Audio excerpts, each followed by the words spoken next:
Sly News referred to the synagogue as a mosque multiple times. This is the holiest day, as you say, in the Jewish calendar, Yom Kippur, and a lot of people would have been worshipping at that mosque at the time. I haven't been able to speak to anyone directly, but looking around, there's a lot of extremely concerned people around here. Obviously, worshippers from the mosque. There are crowds on the street just outside this cause.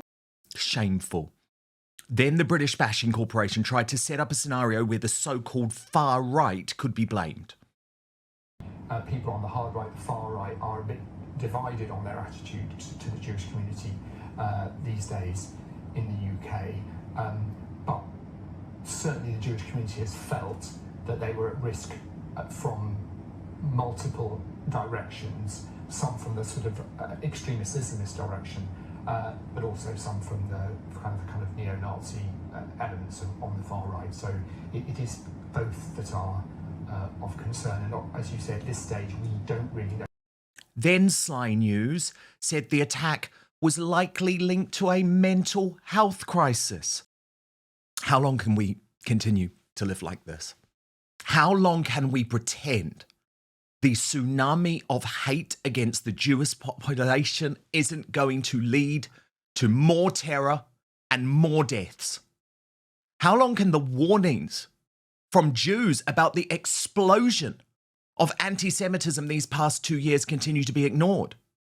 How long can Slippery Starmer and his truly evil Labour government act like their language of attacks and war while recognising a Palestinian terror state isn't having violent consequences?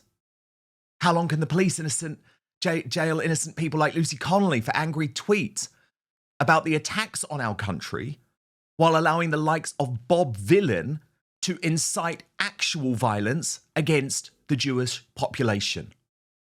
Well, at 9:31 this morning, I think we got the answer to a lot of those questions. This man, suspected but not confirmed to be an Islamist terrorist, suspected but not confirmed to be an aspiring suicide bomber, drove his vehicle into the Jewish population at Heaton Park Hebrew Congregation Synagogue in Crumpsall, Manchester, before attacking a security guard with a knife. I believe it was no coincidence this attack took place on the Jewish holy day of Yom Kippur, with the suspect shot dead by police after he had already killed 2 members of the local Jewish community. He's also left 4 people fighting for their lives in hospitals, which are themselves in a security lockdown throughout Manchester. Watch this shocking moment. Fucking hell, they just... Everybody else, get back! If you're not involved, move back! Get away! Somebody stay with casualties! Everybody else, he has a bomb! Go away! He's got a bomb on him! He's got a bomb! Mate, he's got a... Man, he's got a bomb on his fucking jacket, mate. He's trying to go into school. Mate, he stabbed him. No, he's got a bomb. Get the fuck out of here. Mate, if he detonates that... Mate, I'm just jumping out of this in a minute. He's going to blow himself up. He's trying to press the button. Man, fucking shoot him! Fucking hell. He's got bombs on him. He's got fucking bombs attached to him. Fucking hell. Get the fuck out of here while he's got bombs. Mate, he's dead on the floor. What the fuck?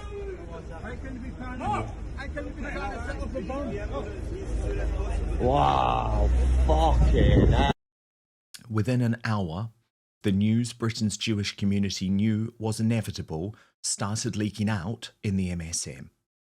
Welcome back. I just want to bring you some breaking news that's coming into us from Greater Manchester Police. Police in this city are responding to reports of a stabbing at a synagogue in the Crumpsall area of the city. That's according to the police force there.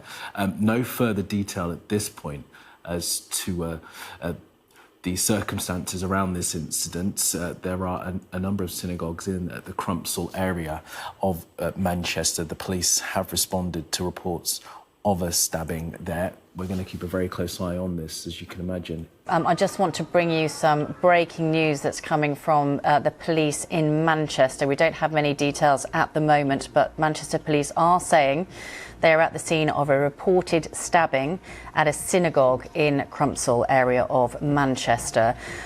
They are saying that police believe there have been multiple people who have been stabbed. Breaking news that we've heard in the last few moments. Police are at the scene of a reported stabbing at a synagogue in Crumpsall, Greater Manchester. Manchester Mayor Andy Burnham has said it's a serious incident. And we'll keep you updated as this develops, because there are casualties that we're aware of. But we're used to what's next by now, aren't we? First, Sly News referred to the synagogue as a mosque multiple times. This is the holiest day, as you say, in the Jewish calendar, Yom Kippur, and a lot of people would have been worshipping at that mosque at the time. I haven't been able to speak to anyone directly, but looking around, there's a lot of extremely concerned people around here. Obviously, worshippers from the mosque. There are crowds on the street just outside this cause. Shameful. Then the British Bashing Corporation tried to set up a scenario where the so-called far right could be blamed. People on the hard right, the far right, are a bit divided on their attitude to the Jewish community these days in the UK. But certainly the Jewish community has felt that they were at risk from multiple directions, some from the sort of extremist Islamist direction, but also some from the kind of neo-Nazi elements on the far right. So it is both that are of concern, and as you said, at this stage we don't really know. Then Sly News said the attack was likely linked to a mental health crisis. Then the British Bashing Corporation wheeled out a religious leader to tell us to respond with love. And praying that as a community we respond in the way that we typically do in Greater Manchester, and respond well, and respond by showing our love and our unity. Slippery Starmer, having just recognised a Palestinian state, flew home from Denmark to attend this afternoon's emergency COBRA meeting. The attack in Manchester this morning is absolutely shocking, and all of our thoughts are with those affected. I'm on my way back to London. When I arrive, I will chair an emergency COBRA meeting.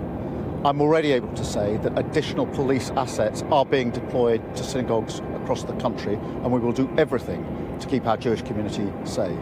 I've spoken to Mark Gardner of the CST and Andy Burnham, Mayor of Manchester, and I want to thank the emergency services for the speed of their response. But for those of us who have been warning of this state of terror for the past 2 years, Starmer's weasel words were not good enough. Too late. It's too late, Prime Minister. And when you recognise a Palestinian state, the cause that has been used to justify so much of the, not anti-Zionism, not pro-Palestinian, not anti-Israel, but anti-Semitic views and opinions and attacks on our streets, you gave them succor. You basically said, carry on, we'll give you the reward. That's what you did. This is on you. This is on you, Prime Minister, so don't you bloody dare say we'll put police outside synagogues. You're one of the reasons why there need to be police outside synagogues. Don't you bloody dare saying you want to keep the Jewish community safe in this country when you're part of the reason of why they are not. Shame on you. Shame on you. And of course, what we have all been warning is that these attacks on the Jewish population is just the start of a much wider and a much more sinister bid to destroy the West.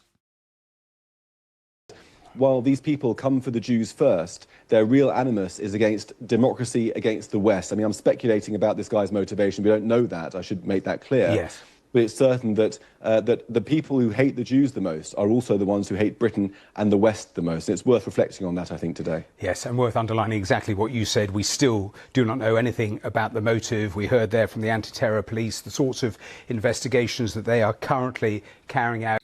So today we have heard ridiculous platitudes from people who have allowed or who have been part of the UK becoming the epicentre of Jewish hate.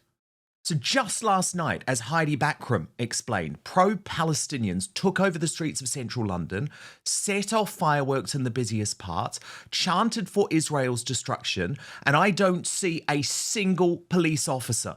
So do racist thugs run our capital now? It's like a nightmare dystopia. And as Stephen Pollard added, want to know why the Manchester attack happened? The authorities have allowed Jew hate to run rampant. Watch these scenes from London last night for yourself.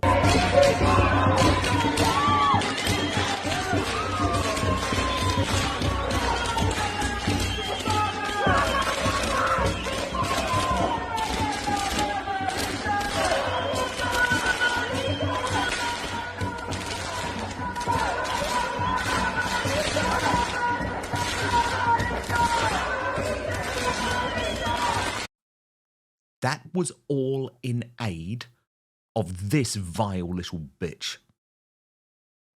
Which is very worrying because people were not being treated well. I was not able to say goodbye to people, and I don't know what's happening. And there were many issues. When you say they're not treated well, what do you mean? Well, could you elaborate for us? Obviously in a very dehumanizing way. But of course I have to stress nothing compared to what Palestinians are going through. But still, can you give us some, what happened to you when you arrived in Ashdod port? I mean, were you taken off the boat? Was there any violence? Were you detained? How? Where? No, I prefer not to go into details about that. We arrived there, we were detained, and then we were, yeah. Stop giving these insane people so much power over our country. As Zach Goldsmith put it, we all know what these people want. Eradication of the Jewish homeland and its people, but that's just the start. Their hatred of Jews is almost matched by their hatred towards the West as a whole, and yet our government weakly appeases them. Much of the media regurgitates their lies and propaganda, and foolish leftists share them. Globalise the intifada. What on earth do they think that means? We had a glimpse today in Manchester. Jews know there will be many more. Non-Jews need to wake up as well. But believe me, we're awake, okay? We're awake. That's why I've been calling out this type of disgusting behaviour for months. If you're enjoying what we're doing here on Outspoken, please consider joining our thriving community over on Substack, www.outspoken.live. You can sign up completely for free, but Substack is so important to me. It is a free speech platform. It protects me from big tech cancellation. Plus, you get to communicate directly with me. Head on over www.outspoken.live, enter your email address, and sign up today. Death to the IDF! Death to the IDF! Death to the IDF! Death to the IDF! Israel are the terrorists! Israel are the terrorists! I'll read out this from Chris. I do think it's worth saying that these warped views are not just an Israeli problem. My wife was brought up Jewish, and at Shabbat school in a leafy Hertfordshire town, she was taught that one Jewish life is worth thousands of Arab lives, and that Arabs are cockroaches to be crushed. You are quite openly Jewish. This is a pro-Palestinian march. Intifada revolution!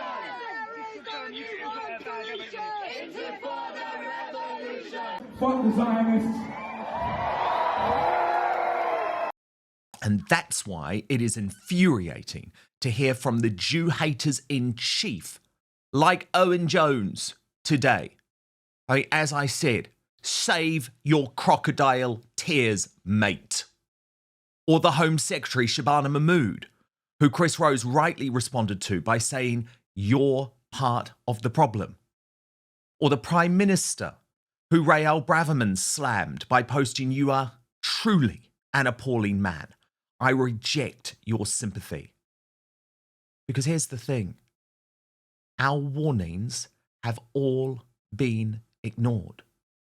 As Alison Pearson put it, since the Hamas massacre of 7th of October 2023, there has been a horrific rise in anti-Semitism, hourly anti-Israel stories by BBC News and others. Hateful protests by the left have made life dangerous for British Jews. Today's heinous attack on a synagogue is where it leads. Connor Tomlinson added, I'm sure this car and stabbing attack in Manchester on Yom Kippur happening 2 weeks after ISIS called for Muslims to shoot, stab and ram Jews and Christians in Britain is just a coincidence. It's not like, as I reported in July, the government has ignored warnings about an imminent jihadist attack by foreign and domestic terror networks, is it? I'm sure the far right will be responsible for this somehow. ISIS, and there's the headline, calls for slaughter of Christian and Jews in UK attacks. Well, it happened. Charlie Kirk's UK arm of Turning Point said Britain is under attack. The enemy is within. In 2024, the Golders Green kosher supermarket knifeman was spared jail.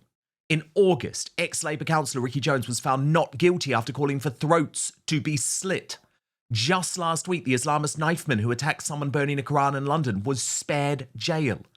Is it any wonder these terrorists feel emboldened to attack people with knives? Two-tier justice has consequences. And Neo Berg reminded us all that a few years ago, and I'll never forget this, they drove through a Jewish neighbourhood in London shouting, fuck the Jews, rape their daughters, all charges were dropped. They are walking free among us. And you wonder how it came to this. My friend Liam Tufts, he fumed today. The gruesome terror attack at Manchester's synagogue should come of no surprise. The hatred towards Jews has been allowed to amplify over the last 2 years. Hamas supporters have lost all fear to hide in the shadows and proudly roar their loathing in the streets across the country. Britain should not be subjected to this manifestation of anger and violence. This could have been prevented if a zero-tolerance policy was taken on anti-Semitism in the UK. A targeted car ramming and stabbing on Yom Kippur is an act of purposeful evil. We should all be on high alert. History has proved that during holy Western moments, those that hate will strike for maximum effect and destruction. This way of life that Britain has been forced to desensitize itself to is completely unacceptable. Thoughts and prayers will never bring back innocent lives. We must prevent these attacks by ditching the cowardice Parliament is riddled with and start growing a backbone. Sadly, I have very little faith. Fuck anyone who emboldens these maniacs. Today, you have blood on your hands. Reclaim leader Lawrence Fox posted, remember that to vocalise any anger at another mostly peaceful stabbing from a follower of the religion of peace at a synagogue on the holiest day of the Jewish calendar makes you a racist Islamophobe. Deport these murderous Stone Age thugs. And of course, what about Tommy Robinson, who the left and the MSM have spent the last month demonising as a result of the success of the Unite the Kingdom rally? Well, Avi Yemeni of Rebel News responded to today's terror attack saying he was right about it all. And Tommy's approach today was uncompromising. He wrote, the Labour rats are running around pretending to care about the Jewish community. This attack is on you. This is what happens when you recognise a terrorist state. You coward, Keir Starmer. Don't you dare come out acting like you give a fuck about the Jewish community. You chose the side of the jihadists. And of course, despite everything that happened with Southport and Axel Rudikabana, the police have still decided to withhold information from us all about today's terrorist.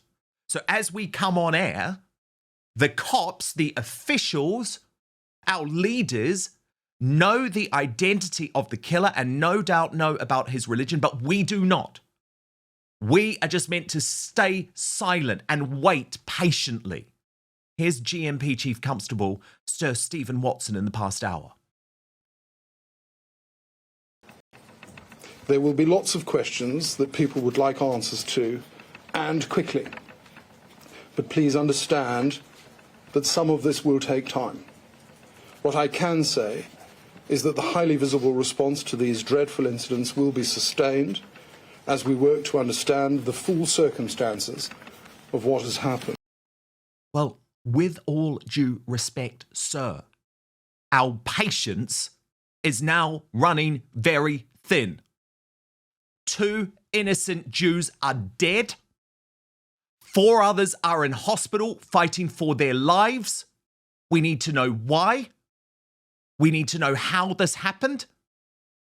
And we need to know who was behind this attack. Was this man on any type of watch list?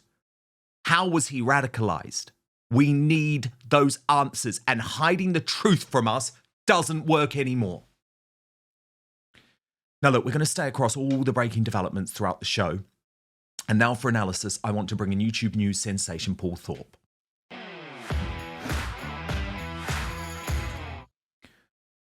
Paul, a horrendous day in the United Kingdom. Your reaction? Good evening, Dan. Well, it is a very sad day indeed. Look, I'm afraid if ever we needed a stark and tragic reminder of the seriously dangerous sectarian times that we live in, then I guess this is it.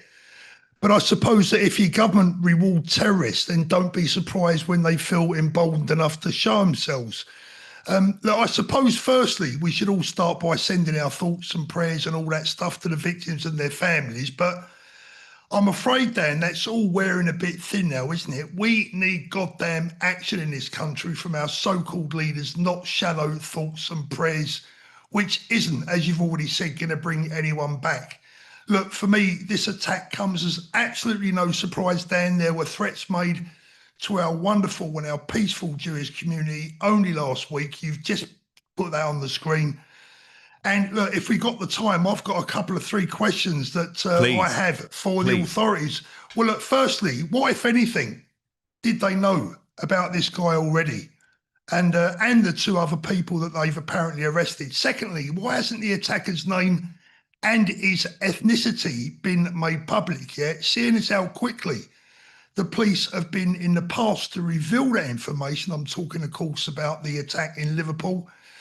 And thirdly, where is the absolute outrage then? Where is it? Can you even begin to imagine if this had, God forbid, been an attack on a mosque by someone from the so-called far right? We would all be made to get on our goddamn hands and knees this evening, probably give away a kidney in with a deal as we grovel our way to forgiveness.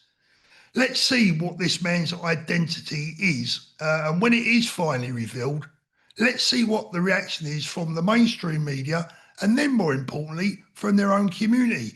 The security services have been wasting their time up and down the country at airports, spending hours and hours questioning independent journalists, political commentators, people like you and I. Total overreach and a complete waste of their time and their resources, when their time should have been being spent on people such as this. And I've got to say, Dan, by the way, I'm sorry to ramble on, but my blood pressure is through the roof this evening. This should include our own Home Secretary, who herself, just this goddamn week, spent her time on stage at the Labour Party conference, gaslighting the nation, telling us that the biggest danger in this country comes from centre-right politicians and ordinary mums and dads waving their flags. Honestly, mate, I'm absolutely fuming tonight. Oh, me too. Me too. And I mean, Paul, all week, they have obviously been driving the language of violence. And then all of a sudden, in all of their tweets today, we're meant to believe their weasel words. It's like, no, you have been responsible for this. You have been creating this. And we have all been warning you. The thing that I think I find most shocking, Paul, is that, of course, it's only in the past month that we've seen Charlie Kirk, another big supporter of Israel, of course, assassinated in the US. And yet Labour, just this week, the week of this attack, Paul, decided to import the language of political violence to the United Kingdom. And there are consequences to that. And they were warned. Absolutely, I couldn't agree more. Let's not forget that our current Home Secretary is part of the anti-Israel, anti-Jewish, pro-Palestine, and therefore pro-Hamas circles that will shed no tears over today's events, none whatsoever. And for me, the woman is an absolute danger. She is an insult to the nation and she should resign today. She is simply not fit to hold office. And I personally, whilst I've got the chance, would like to offer our own unequivocal support to our Jewish brothers and sisters who has given so much to our society, unlike some others who have come here full of nothing but hate and to cause both chaos and sectarian hatred. We do not want it. It is not welcome here. Very, very well put. Very, very well put, Paul. And look, then you see the mainstream media reaction. And I mean, I've been looking, unfortunately, today at the mainstream media coverage. I mean, number one, this attempt by the British Bashing Corporation to try and suggest that this could well have been the far right. I mean, come on.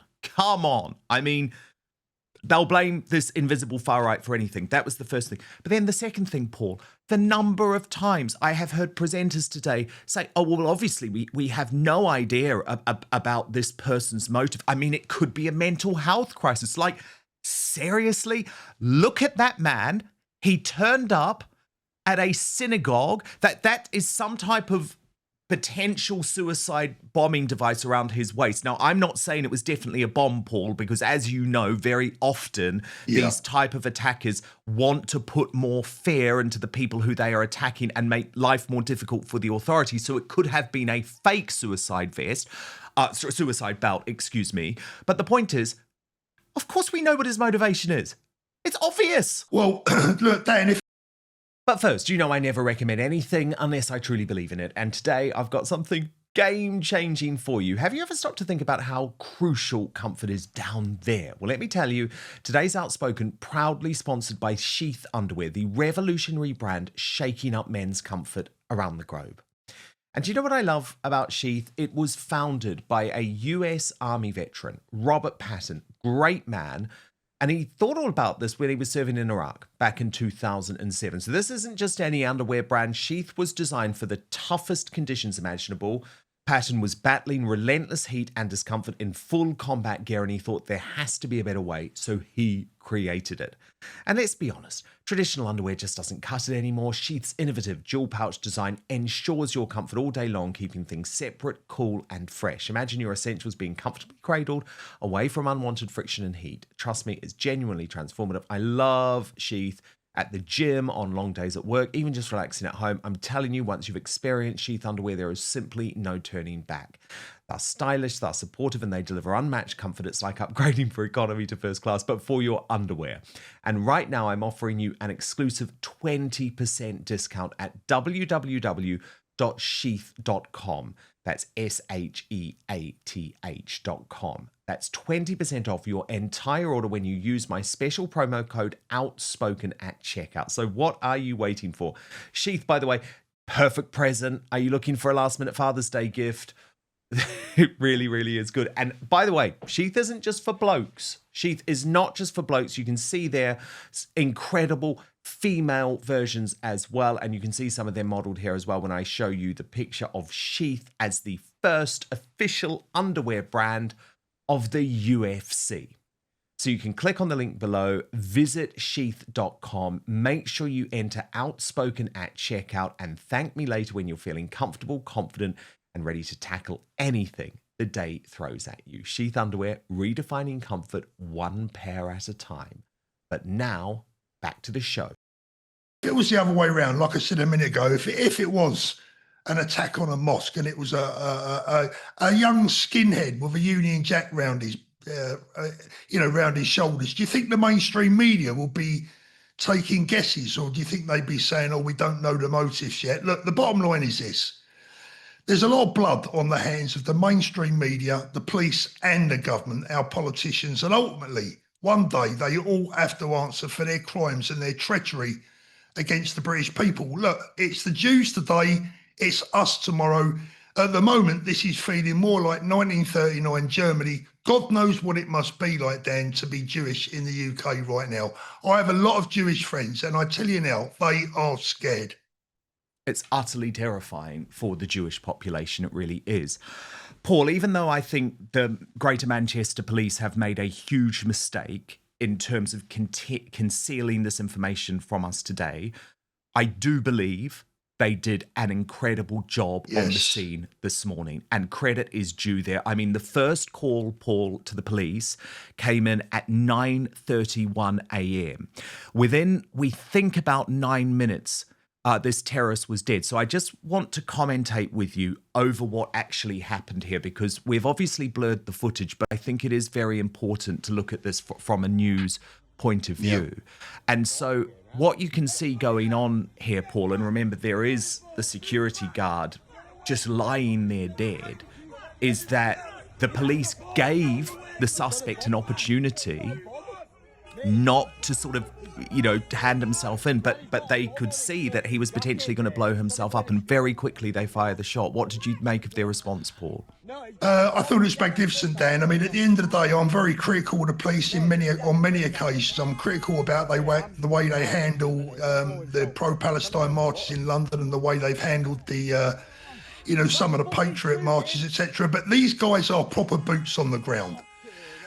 These guys are the ones that genuinely run to all trouble when everyone else is running away. My only fear now, Dan, and it's a genuine fear, is that the way this country is being run and the way it's being governed, I fear for that police officer that pulled that trigger.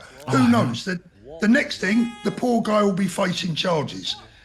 So, fair play to the police today, magnificent job, and, thank you for their magnificent service. Of course, and for a period of time, the police were unable to confirm that the terrorist was dead because he was surrounded by these potential explosive devices, and so they couldn't actually check on his body until they had been weeded out. Now, the bravery. Sorry, Dan. The bravery of those officers there, I don't know if people may not understand ballistics and how things work. If that body was to have exploded there, the package would have been full of nails and, screws and anything else that can fly off and cause damage via shrapnel. Those officers could have been seriously wounded or killed or badly mutilated. So to be standing so close to that person there, the bravery shown is immense. Paul, I am just hearing some breaking news from the Greater Manchester Police, who have now confirmed that the device the suspect was wearing during the synagogue attack was, in their words, not viable. So that, Paul, suggests what I was saying just a few minutes ago was indeed correct. This absolute gutless prick of a terrorist didn't actually intend to blow himself up.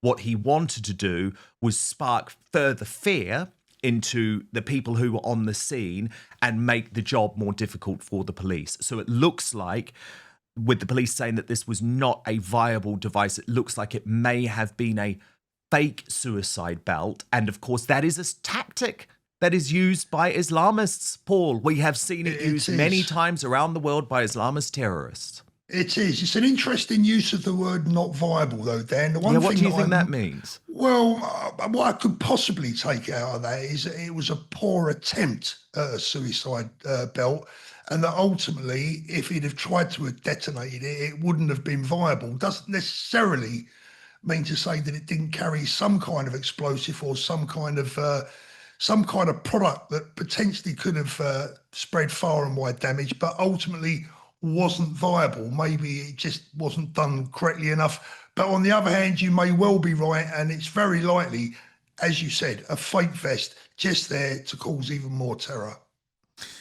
Paul, can we also please talk about the enemies of the Jewish population who have been allowed in this country to roam free over the past 2 years? And I mean, the fact that those scenes in central London last night, central London, it looks like the damn Middle East. Yeah. And this was all as a result of Greta Thunberg's, ludicrous flotilla, which caused all of that trouble. But the point is, it really does feel like the pro-Palestinian nutters have been allowed to run wild in the United Kingdom. I mean, look at this, Paul. It's nuts. London. It's shocking. London. It's shocking, Dan. And it's not just Jewish people either, by the way. Let me tell you that there are certain areas in London right now where I myself, and probably you as well, Dan, if we was to take a little toodle down there at 10 o'clock at night, well, we'd be lucky to get out the other end. There are absolutely no-go zones in London now. Yeah. There are absolutely no-go zones in London. And I think one of the biggest problems we've got, Paul, is we have a government who are constantly, and a Prime Minister, Slippery Starmer, who are constantly trying to appease the hard left for political reasons, because they're terrified about what's coming with Zara Sultana and Jeremy Corbyn and the sectarians, all of that, while lying to the rest of the world that, oh, there's nothing to see here. You know, there's no problem with, you know, Islamist extremists in this country. There's no problem with free speech in this country. Oh, no, of course there's no Sharia law, Paul, coming into London. You know, Starmer just this week said that Donald Trump was lying about that. I mean, I'm sorry, there is. You know, if you don't believe that there's Sharia law operating in major parts of London, you are denying what is actually happening, the destruction all over of our the country. UK. All over the UK, Dan, not just in London, but all, right across the UK. I mean, I think at the end of the day, look, I said on the live last night that I actually think Keir Starmer's doing a good job. And the reason I think he's doing a good job of ridding this country from the left, probably forever. This is the end of the Labour Party.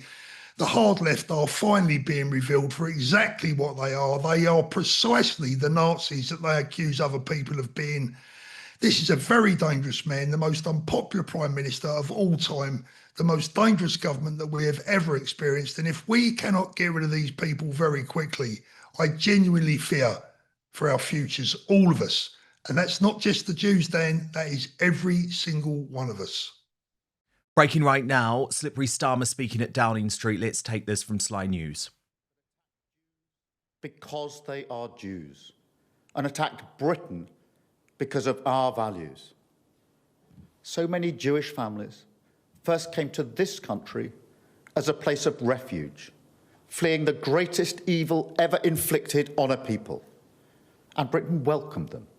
Communities like the one attacked in Manchester provided safety, but also the security that comes from a promise that this is a country that stands up to hatred, and that we don't just provide refuge, we provide a home. For so many Jewish families, that is the story of Britain. But Britain is also a country where Jewish buildings, synagogues, even schools require round-the-clock protection, where dedicated specialist security is necessary because of the daily threat of anti-Semitic hatred. Today's horrific incident shows why. And while this is not a new hate, this is something Jews have always lived with, we must be clear. It is a hatred that is rising once again, and Britain must defeat it once again. On behalf of the nation, I want to offer my condolences to the families and victims affected.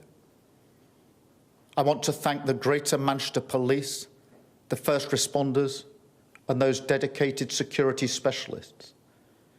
There is no doubt whatsoever that they have prevented an even greater tragedy, and we thank them for their bravery. But to every Jewish person in this country, I also want to say this. I know how much fear you will be holding inside of you. I really do. And so, on behalf of our country, I express my solidarity, but also my sadness that you still have to live with these fears. Nobody should have to do that. Nobody. And so I promise you that I will do everything in my power to guarantee you the security that you deserve, starting with a more visible police presence protecting your community. I promise you that over the coming days, you will see the other Britain, the Britain of compassion, of decency, of love. And I promise you that this Britain will come together to wrap our arms around your community and show you that Britain is a place where you and your family are safe, secure, and belong. Thank you. Oh my God, honestly, F you. Okay, just think about this for 1 second. When Southport happened and the so-called riots after Southport happened, Starmer was so quick to speak about the far right. This terror attack on a synagogue, Paul Thorpe, not a word about Islamism, not a word about what ideology might have actually resulted in this.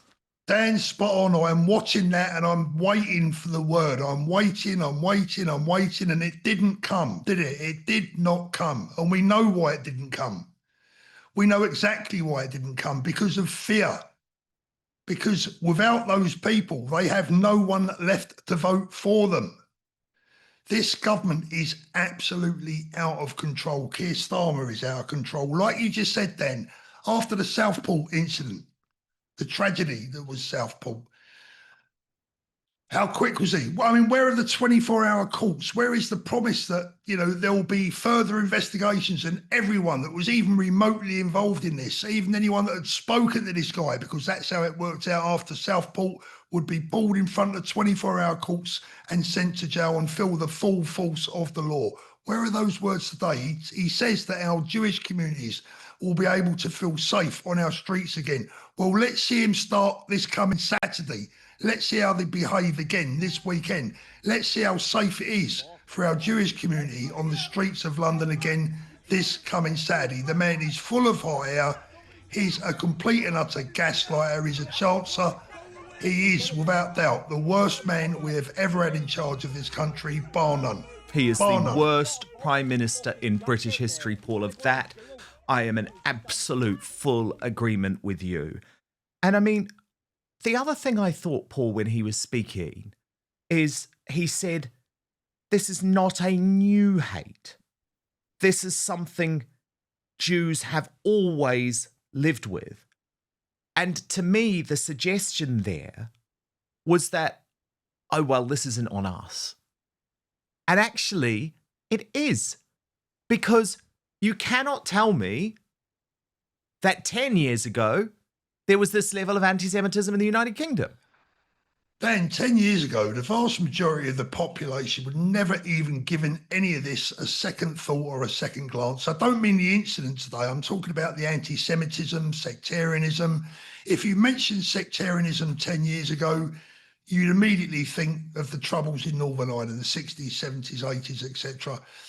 But today, everyone, I would imagine, everyone is now aware of the dangers that we face from sectarianism in the United Kingdom. And I'm afraid, Dan, it has to be called out for what it is. It's only coming from one particular religion. We know who that is. It is the Islamic extremists.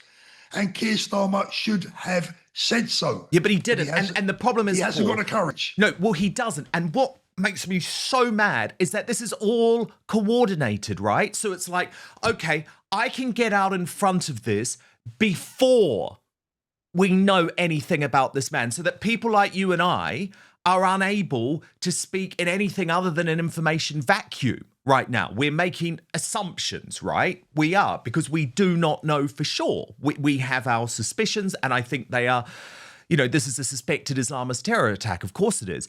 But he is able to get out in front of any official statement about the identity of this man. He took no questions because he's a gutless bastard, so no one could ask him anything about the identity of this man, and then he can go and hide away. Yeah. Yeah, look, Dan, you know, it's, as I said, it's no surprise, is it? We all know what he's like. But I'll go back to what I said a little bit earlier on. Just imagine if the tables had been turned and this had been an attack on a mosque and this was an indigenous white Brit that was a flag waver. Do you think the language would have still been the same? Do you think he'd have still spoken in that fashion, or do you think he would have been more firm in his resolve and in what he was saying?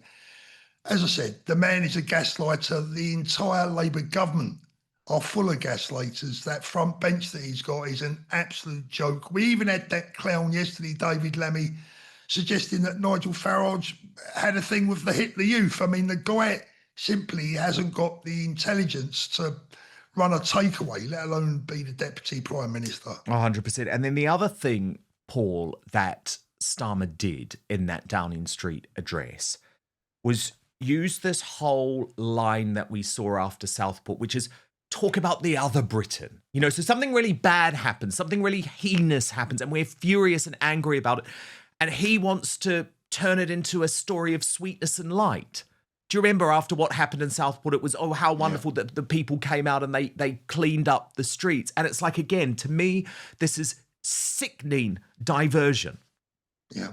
Well, I suppose we've all now got to sit back and wait for his 30-second visit to Manchester. You know, he'll no doubt lay some flowers, probably get booed and shouted at and disappear back down to London. So, well, that's what he does, isn't it?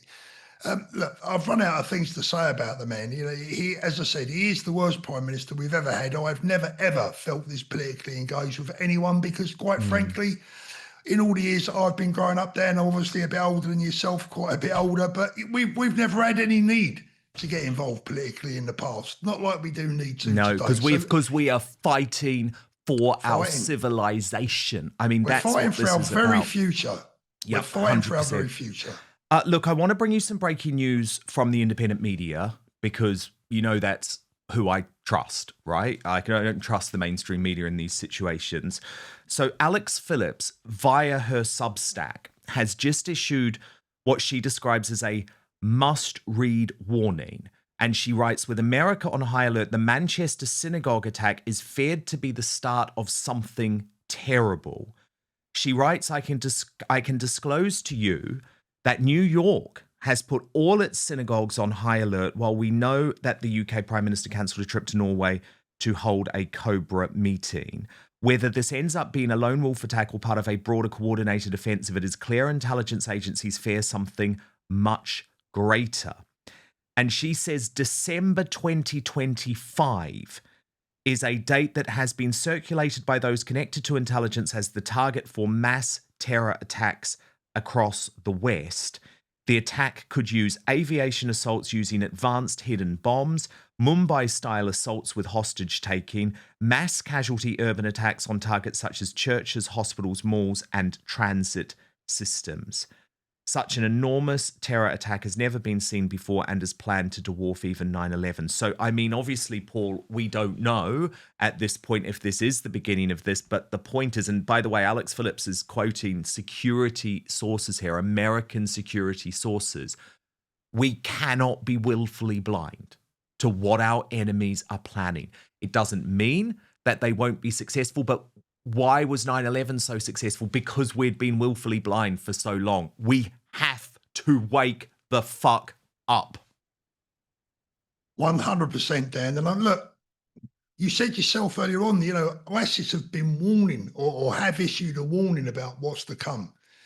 Anyone that has even had one eye open over the last few years knows exactly where this is going, knows exactly where it's heading, and we know exactly the aims and ambitions of the people involved.